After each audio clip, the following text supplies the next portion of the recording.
donc un projet alimentaire territorial, c'est l'idée de travailler sur la relocalisation de l'alimentation pour faire une alimentation de qualité qui bénéficie à tous les acteurs et qui soit résiliente par rapport au changement climatique.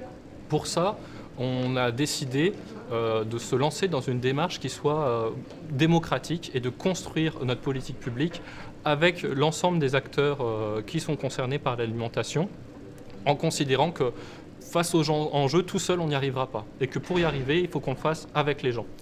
Et donc, on a constitué un collège qui regroupe un conseil local de l'alimentation qui regroupe 250 acteurs de l'alimentation sur notre territoire, regroupés en 9 collèges. Donc, grosso modo, il va y avoir les producteurs, tous les agriculteurs, les gens qui transforment, les gens qui déplacent de la logistique, les consommateurs, les citoyens, nous, quelques élus, mais aussi les gens des services sociaux, parce que l'alimentation, c'est aussi une question sociale, aussi le tourisme par rapport à l'image du territoire et de ce qu'on fait.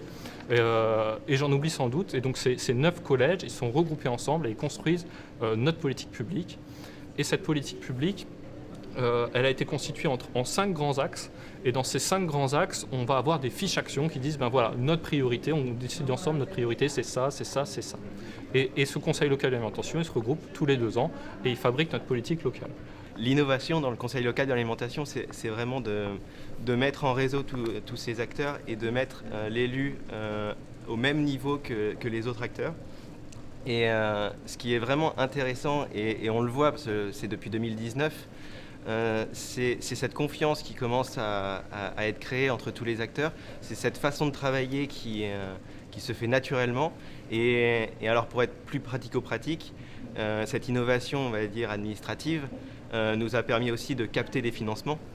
Alors des financements classiques de l'État ou aussi des fonds européens, mais aussi de la fondation Carasso, donc une fondation privée qui va nous aider sur plusieurs années, notamment sur le fonctionnement de la charge, sur le temps de travail de la chargée de mission PAT et aussi sur les actions qui vont être mises en place. Que ça a déclenché une dynamique où tout d'un coup, ces acteurs se parlent, construisent des projets ensemble, et puis après, quand nous, on met les moyens et l'ingénierie derrière pour que ça se lance, tout est prêt et c'est super efficace grâce à la démocratie. Voilà.